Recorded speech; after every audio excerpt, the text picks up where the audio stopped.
ज्येष्ठ नेते शरद पवार यांच्या मुलाखतीतल्या एका वाक्यावरून थोडासा गदारोळ सुरू झालेला आहे आणि चर्चा सुरू झालेली मोठ्या प्रमाणात. भाऊ तोरसेकर सारख्या ज्येष्ठ पत्रकारांनी त्याच्यावरती स्वतंत्र चांगला व्हिडिओ केला आहे. त्यांच्या बोलण्यातला बाकीचा जो काही भाग असेल तो तर आता तुमच्या सगळ्यांच्या समोर आहेच आहे. पण त्यांचं जे नेमकं ते वक्तव्य आहे काँग्रेसच्या बाबतीतलं, की एक ती आता उत्तर प्रदेशमधल्या जमीनदारासारखी अवस्था झालेली आहे. कुळ कायद्यामध्ये जमिनी गेलेल्या आहेत.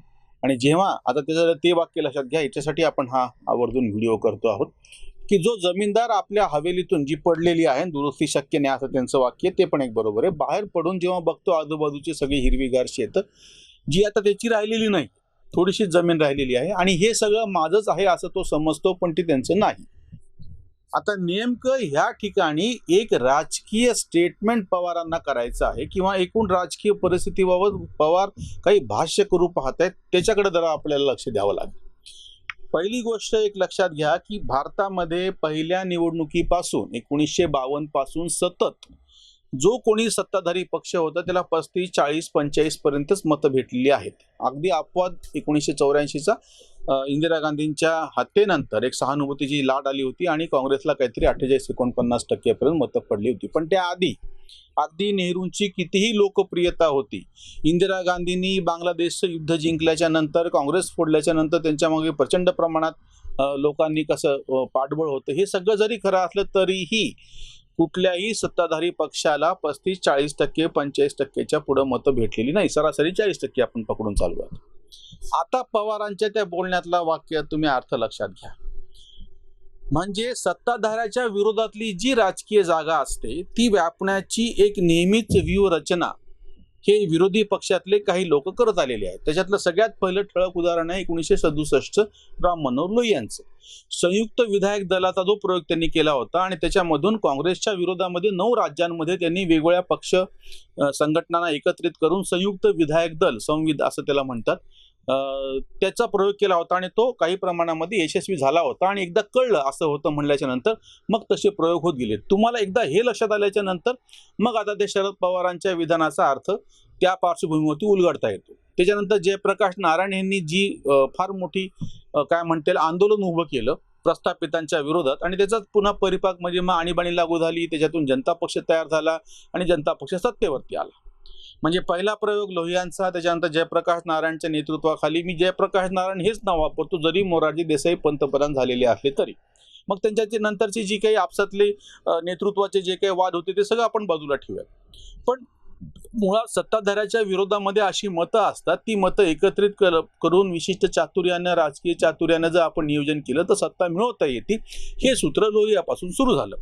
तिसरा प्रयोग झाला होता विश्वनाथ प्रताप सिंग, काँग्रेसमधून बाहेर पडले. त्यांनी अशाच पद्धतीनं परत एकदा सत्ताधाऱ्यांच्या विरोधामध्ये जनमत जागृत केलं. नेमकं त्यावेळीस त्याच ह्याच्यामध्ये काही ठिकाणी त्यांच्या बरोबर आणि काही ठिकाणी विरोधात राहून भाजपनी 1980ला भाजप स्थापन झाला होता. त्यापूर्वी जनसंघ होता की जो त्या जनता पक्षाच्या प्रयोगामध्ये सुद्धा होता. संयुक्त विधायक दलाच्या प्रयोगात राम मनोहर लोहियांच्या बरोबर सुद्धा जनसंघ होता तेव्हाचा, तुम्ही लक्षात घ्या. पण त्याबरोबर राहत असताना त्यांना ह्या प्रयोगातलं मूळ कळलं की सत्ताधाऱ्यांच्या विरोधामध्ये एकदा ठामपणे आपण काहीतरी भूमिका घ्यायची आणि तेव्हाचा सत्ताधारी काँग्रेस होता. तेव्हापासून आजपर्यंत सातत्यानं भाजपनी आधीच्या जनसंघाने काँग्रेस विरोधी भूमिका घेतली होती आणि त्याचा त्यांना नंतर फळ मिळालं. भले काही काळापुरतं ते सत्तेमध्ये त्यांना मागं जावं लागलं असेल. मग त्या सरकारमध्ये म्हणजे विश्वनाथ प्रताप सिंग सरकारला भाजपचा पाठिंबा होता. मग त्यांनी ते रथयात्रा रोखल्यामुळे तो पाठिंबा काढून घेतला. मग त्यावेळेस जनता दलाच्या पाठिंब्यावर असलेली भाजपची पण सरकार तेव्हाची कोसळलेली आहे. मग ह्याच्यानंतरचा जो प्रयोग होता की 96ला त्यांचं सरकार आलं, 13 दिवसात टिकलं, पण ते गेलं. नंतर परत 98ला आलं. आता लक्षात घ्या, सत्ताधारी काँग्रेस, त्याच्या विरोधामध्ये इतर, नेमकं हे चित्र 98 पासून बदललं.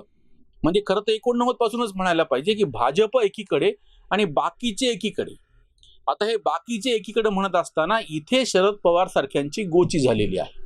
आपण नेमकी कुठली भूमिका घ्यायची? आता आपण सत्ताधाऱ्यांना विरोधात म्हणून तेव्हा जनता पक्षाला साथ दिलेली होती, म्हणून तेव्हा त्यांनी 5-6 वर्ष 8 वर्ष एकूण जे राजकारण बाहेरचं केलं, 86 मध्ये परत वापस गेले. नेमकं ते काँग्रेसमध्ये जाणे आणि काँग्रेसमधून विश्वनाथ प्रताप सिंग बाहेर पडून त्यांनी मोठ्या प्रमाणामध्ये भारतभरामध्ये विरोधी वातावरण तयार करणं, म्हणजे परत तो पवारांचा राजकीय अंदाज चुकलेला आहे. 1999 सालामध्ये सुद्धा पवारांनी जेव्हा सोनिया गांधींच्या विदेशी जन्माचा मुद्दा उपस्थित केला, नागरिकत्वाचा, आणि त्याच्यातून ते बाहेर पडले, तेव्हाही परत एकदा संधी होती. जर काँग्रेसच्या विरोधामध्येच त्यांनी ठाम भूमिका घेतली होती की नंतरचा जो UPAचा प्रयोग झाला असता तो झालाच नसता, किंवा त्या प्रयोगामध्ये पवारांची एखादी भूमिका महत्वाची राहिली असती. 99ला बाहेर पडल्याच्या नंतर काँग्रेसची तडजोड न करता ठामपणे जर पवार उभे राहिले असते, त्याच्यामध्ये भाजपमध्ये जायची गरज नव्हती, काँग्रेसमध्ये जायची गरज नव्हती. जो प्रयोग ममता दिदींनी केला, शरद पवार जेव्हा असं म्हणता आहेत की जमीनदाराला आपल्या हवेलीतून बाहेर पडल्याच्या नंतर हिरवी हिरवी शेरं दिसतं, याच्यामध्ये ममता बॅनर्जी ज्या आधी काँग्रेसमध्ये होत्या, त्यांनी त्याच काळामध्ये बाहेर पडून आपला पक्ष स्थापन केला, तेव्हा त्यांनी स्पष्टपणे आपला विरोध काँग्रेसला आहे त्याहीपेक्षा तिथल्या डाव्यांना, त्यांनी पश्चिम बंगालमधल्या राजकारणामध्ये डाव्यांना विरोध करायचा इतकंच एक लक्ष ठेवलं. त्याच्यासाठी त्यांनी काँग्रेसशी असो भाजपशी असो ज्या कोणाशी जी काही राजकीय तडजोड करायची ती केली आणि आपला फायदा करून घेतला.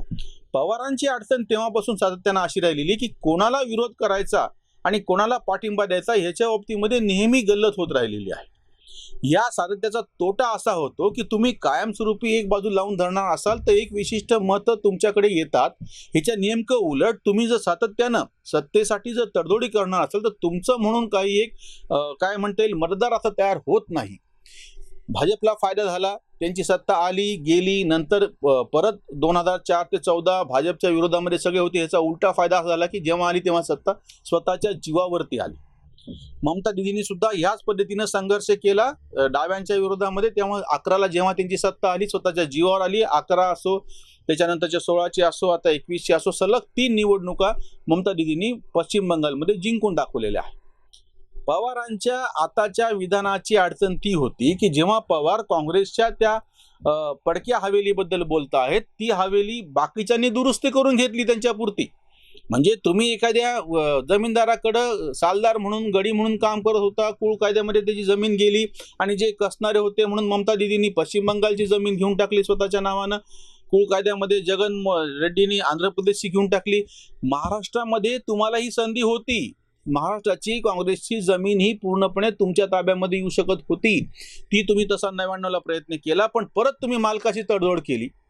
म्हणजे तुम्ही मालकाकडून बाहेर पडलात, कुळ कायद्यात जमीन भेटली, ती जमीन तुम्ही कसायला घेतली, ती तुम्हाला पूर्णपणे कसता नाही आली म्हणून तुम्ही परत मालकाकडे गेला. अशी परिस्थिती शरद पवारांची झालेली आहे.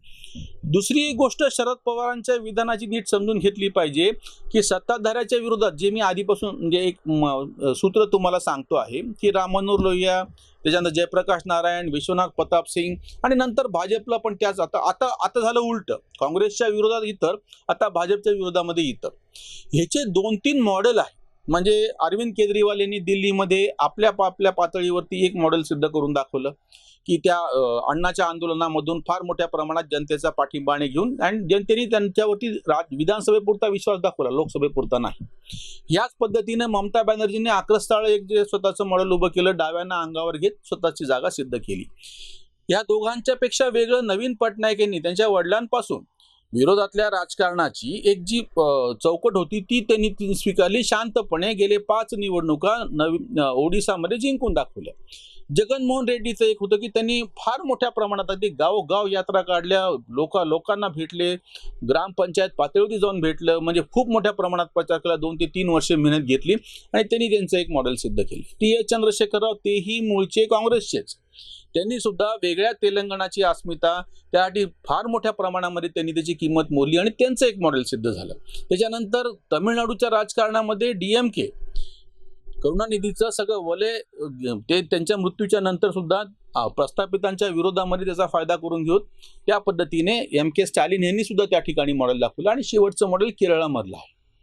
हे सगळे प्रस्थापितांच्या विरोधातले वेगवेगळे मॉडेल आहेत, वेगवेगळ्या ठिकाणचे आहेत. शरद पवारांना नेमकं ह्याच्यातलं कुठलंच मॉडेल शोधता नाही आलं. किंवा हेमंत सोरेन यांनी इतरांचा पाठिंबा घेऊन स्वतः मुख्यमंत्री झाले झारखंडमध्ये, किंवा कुमारस्वामी झाले ते HD कुमारस्वामी झाले ते कर्नाटकामध्ये.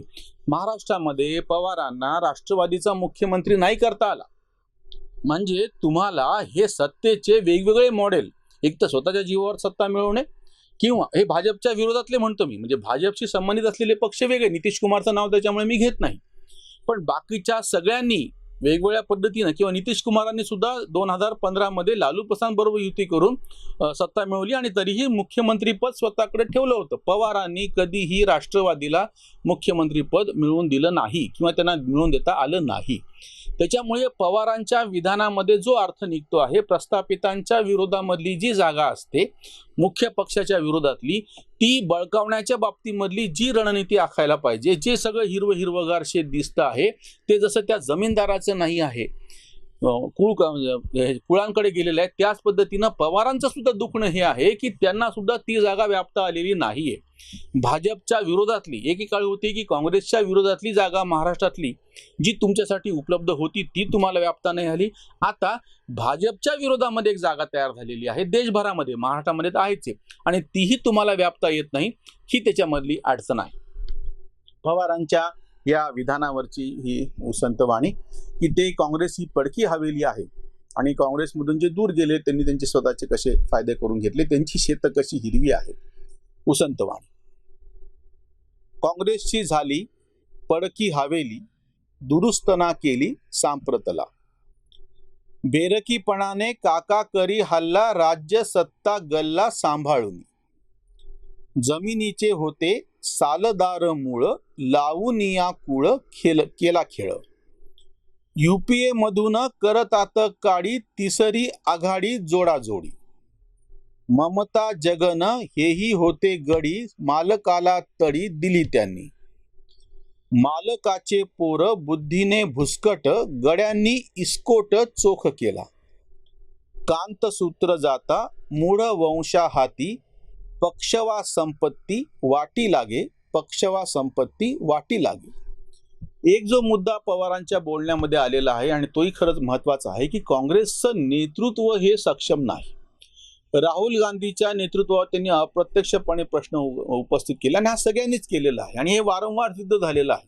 तेव्हाही झालं, अगदी आताही ताजं जे राहुल गांधी यांनी काश्मीरच्या प्रश्नावरती मी कसा काश्मीरी पंडित आहे असं विधान केलेलं आहे ते कायमच, किंवा त्यांनी राकेश टिकैत यांचा एक जुना फोटो ट्विटमध्ये वापरला. म्हणजे ते सातत्यानं राजकीय पातळीवरती अडचणीत आलेले आहेत आणि आपलं अपरिपक्व पण कसं आहे हेच त्यांनी सिद्ध केलेलं आहे.